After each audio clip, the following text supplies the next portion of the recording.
Hindi naman pang general itong mga topic na to, lalo na yung CIDG pa. You know very well ang Article 125 does not apply to arrests with warrants. Di ba? So, either nagsisinungaling or nag-iiwas. Ano ba talaga? General Torre, please sagutin po ninyo, warrantless arrest ba to na may reglementary period? Or arrest with warrant pero nagmamadali kayo dahil sa isang dahilan na hindi masabi? Sagot na, General Torre. Am I going to answer, ma'am? You're asking me a question? Because I'm saying a while ago, and I think I was cut in the middle of the explanation, that I'm using that 125 just as a yardstick on how I will look at the requirement of unreasonable. There's no reasonable delay supposedly. Ang sabi po ninyo, mamalasin tayo. Ayan mo, mga malasin naman kami pag hindi namin ginawa ang trabaho namin. Because how do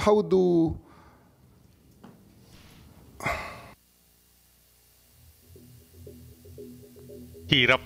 Po. Di na makasagot. Patay na. Yes, General, nalilito ako. the person arrested with a warrant should be delivered to the judicial authority Did you without do that? delay, which I did. Ang nagbigay ng warrant, ma'am, ay ang ICC. So, hindi man tayo nag-cooperate sa ICC, but we are cooperating with the Interpol. So, we assisted the Interpol in implementing the warrant. And dapat dalhin siya sa judicial authority. Senator Bato, please. Alam mo, Yan na. masyadong hirap intindihin yung kuan mo, yung justification mo. Justification. Hindi tayo nagko-cooperate sa ICC, pero nag-cooperate tayo sa Interpol. Anong basis ng Interpol, di ba, ang warrant ng ICC? So kung hindi mo na-recognize yung ICC, bakit mo sinunod yung pakiusap ng Interpol? Sabi mo, hindi nyo na-recognize yung ICC.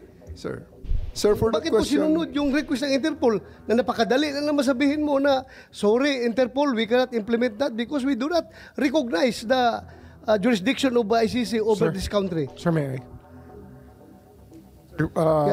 Sir Senator, ang problema ho kasi dyan, 9851 refers to an international tribunal, not necessarily the ICC. So, for us to surrender him to an international tribunal is within the bounds of the law. Ang nangyari po kasi dito, nag-withdraw po tayo sa ICC. Very clear sinabi mo. Nag-withdraw po tayo sa ICC, pero hindi po natin nirepeal yung 9851. Kaya ho, andun pa rin po yung kamandag na 9851 para maging basis po ng arrest. Pero kung nag-withdraw tayo sa ICC at nirepeal natin ang 9851, wala po tayong problema. In the same way, na kung hindi tayo nag-withdraw sa ICC, entitled po sa extradition process ang presidente. Pero dahil nawala na po yung treaty with the ICC, ay hindi na po entitled sa extradition process. So yun po talaga yung nangyayari dito. Kaya nga, you keep on citing RA 9851. Palagi yung sinasabi yan ang basis mo. Pero very clear naman na yung sinunod mo, yung ginawa ninyo ay binayulit ninyo yung konstitusyon. Ay, sabi mo kanina, kung may conflict ang konstitusyon at saka yung statutory law natin, nagpe-prevail ang konstitusyon, bakit hindi nyo naisip na sundin ang konstitusyon? Binayulit yung Bill of Rights. 9851 po kasi, nire-recognize nga po ng 9851 ang International Tribunal. Nire-recognize niya po eh. And it's something that was forgotten in the process of withdrawing from the ICC. Kaya naiwan po yun eh. That's why that option remained for the government to surrender the former president. Pero kung hindi po tayo nag-withdraw sa ICC, ganun din po, he would have been entitled to Article 59 process of the judicial process. Iba-validate po sa court yung warrant. Alam mo sir, ito ibabalik ko sa iyo yung sinasabi mo. In July 2023, you mentioned in one of your interviews that if the ICC will come to the Philippines you will consider it as usurpation of authority of the Philippine government and violation of Philippine laws. What are the laws you have in mind during the sit interview ito ho that yan, might no? be violated by the ICC? Kasi pagpapasok ko sila rito at prepresahin nila mag-imbestiga, then they will be usurping the power of the DOJ. Or marami ho talaga mava-violate na usurpation of authority po ang mangyayari dyan. Kaya nga, ano nga ang nangyayari po dito, ang ICC po ay hindi talaga ang kanilang kapangyarihan ay naiwan lamang sa individual at hindi po sa state. Hanggang ngayon po wala silang power over our state. Ang Pilipinas po ay hindi saklaw sa ICC. Dahil nag-withdraw po tayo sa ICC. Pero yun na rin po ang dahilan kung bakit ang Pangulong Duterte ay hindi po kayang i-invoke itong provision ng ICC tungkol sa Article 59 sapagkat nag-withdraw tayo sa ICC, so wala na ho tayong treaty with the ICC. So hindi na ho applicable yun sa atin.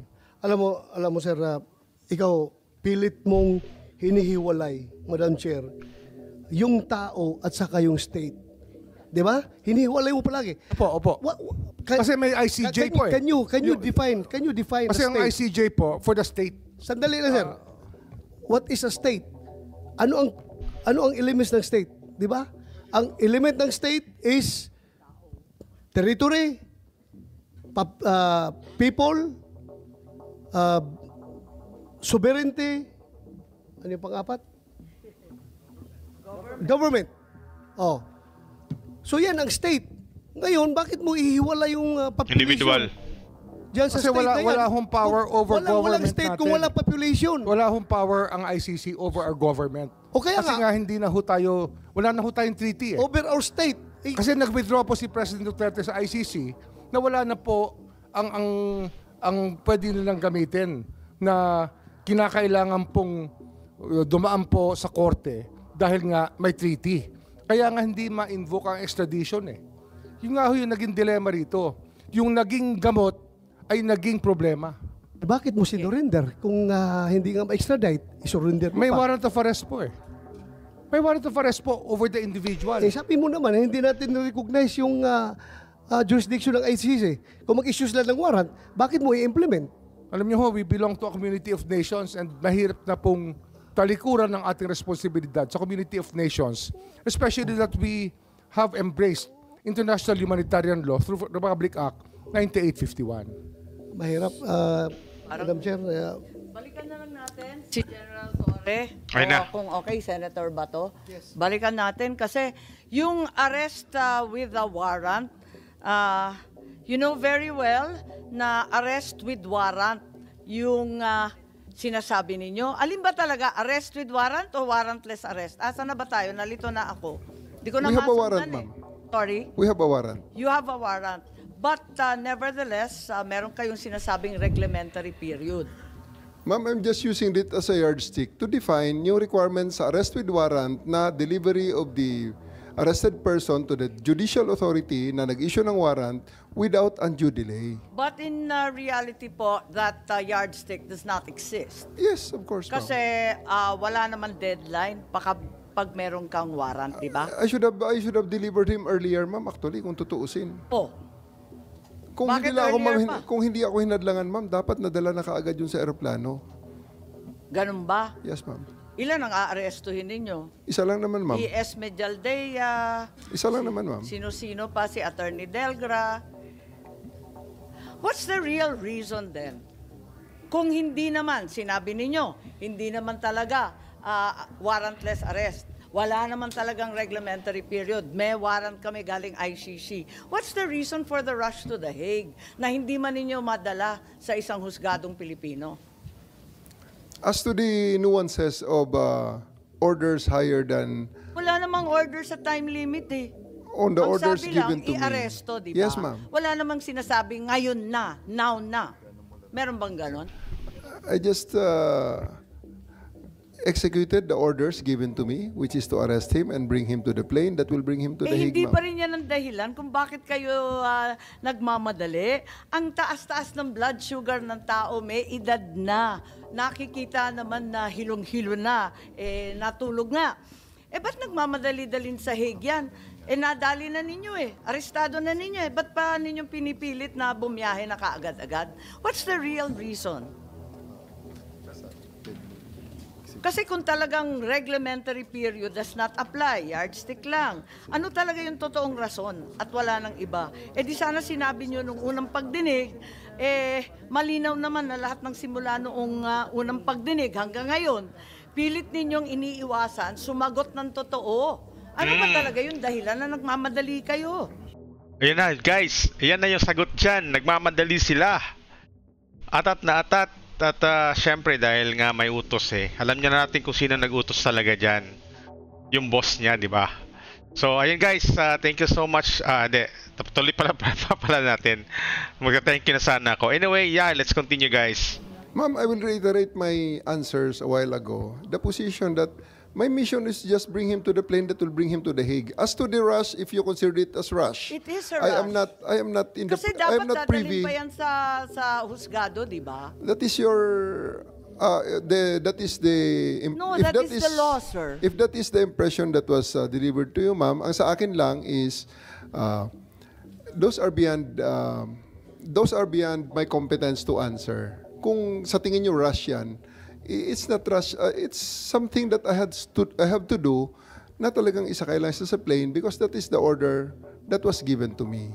As to the other nuances of that order, I may not be able to answer that intelligently or competently.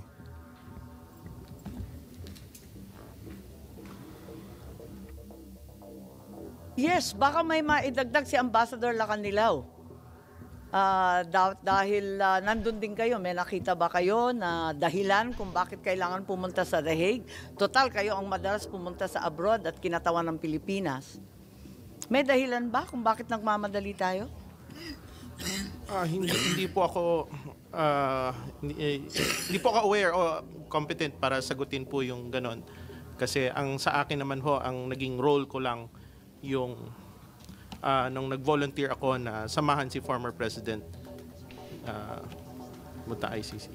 Lahat tayo hindi alam ang dahilan kung bakit nung araw na yon kinailangan talaga isakay at dalhin sa Hague kahit may sakit, kahit may karapatan pumunta sa husgadong Pilipino, kahit hindi pa nakikita ang pamilya, ang doktor, ang abogadong pili, talagang kinakailangan dalhin na talaga sa The Hague. Ambassador Lacanilaw, I find your answers very misleading Kanina pa. Sabi mo na hindi mo alam na Lacanilaw, ikaw madidiin talaga dyan. Kanina parang ayaw ka i-set in contempt. Ewan ko lang ba ngayon? Isa-set in contempt ka na ba ni Senator Bato? Tuloy natin guys. hindi mo alam na hindi pala siya dinala sa competent court,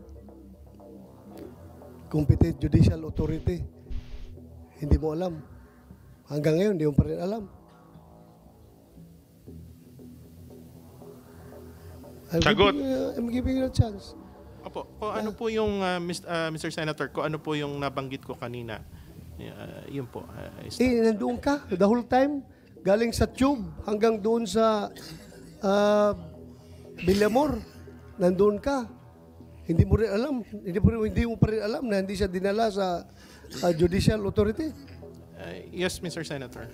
Hindi mo alam. Yes, Mr. Senator. So you're lying. Patay. You're lying. Patay. Madam Chair, I move to set in contempt Ayan na. Lacanilaw. Last chance, hindi mo alam if nilabas sa Villamor si PRRD? Hindi mo alam?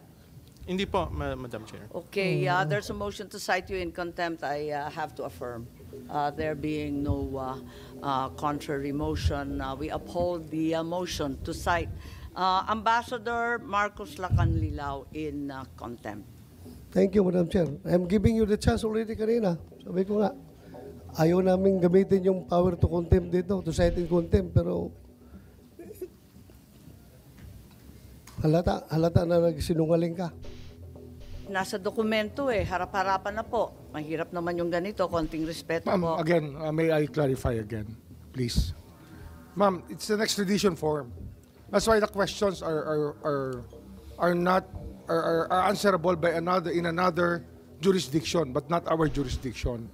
So it's very hard to answer something that works in a different manner.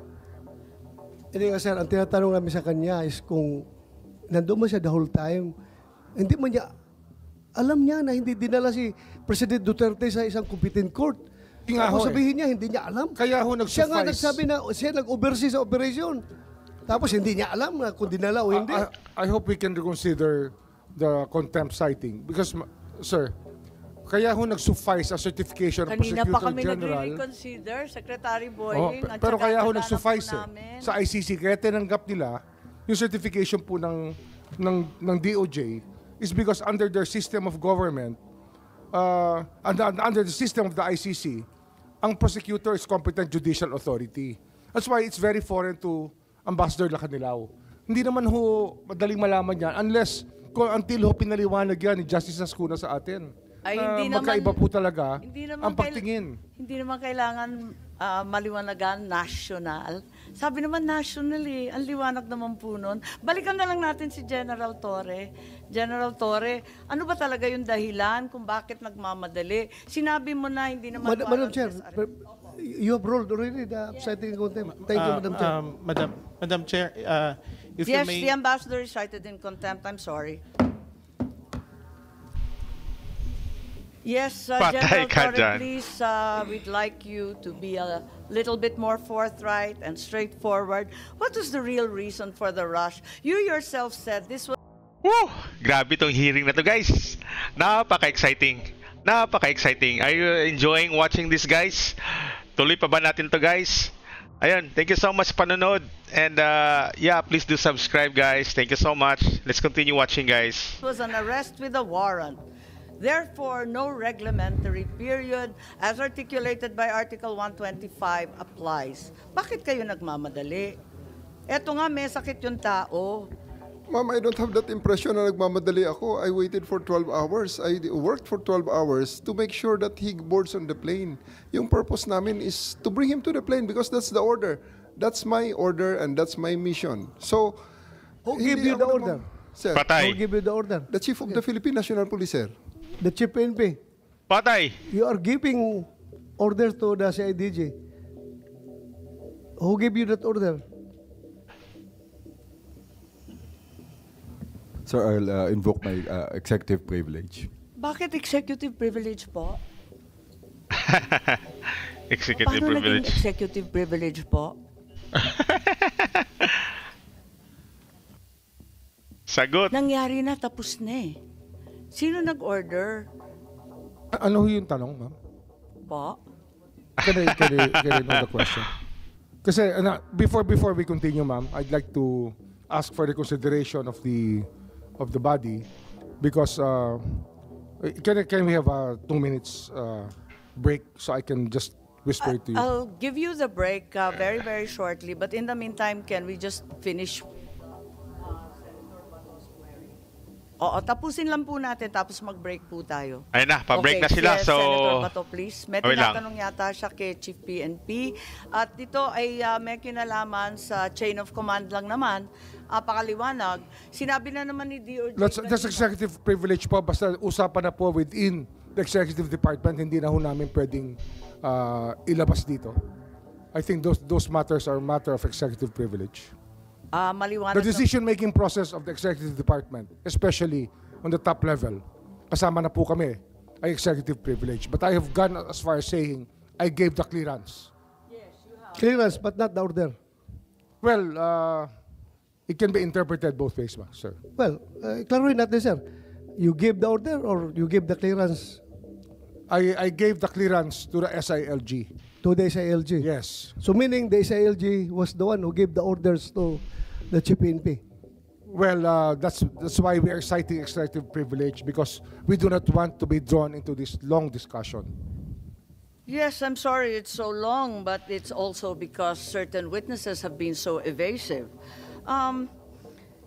Arresting the president or the former president is not a quintessential and non-delegable power of the president, di ba? Yun ang maliwanag sa Senate versus Ermita. Wala namang information that's not available elsewhere. Kasi pinag-usapan na ni General Torre na nautusan siya ni Chief PNP. So, ano yung problema sa executive? So, ayan na nga guys. Napaka-exciting ng hearing na to ngayon guys. So, I think hopefully mayroon pa tong fourth hearing guys. Ang saya-saya. Nag-enjoy ba kayo guys? Anyways, yeah. So, habang tumatagal guys, napansin nyo ba, lumilinaw yung kaganapan doon sa pagka-aresto kay PRRD. So, ang hindi na lang talaga matukoy is kung sino talaga nag-utos guys. Anyway, sige, ano pa rin natin yung video guys.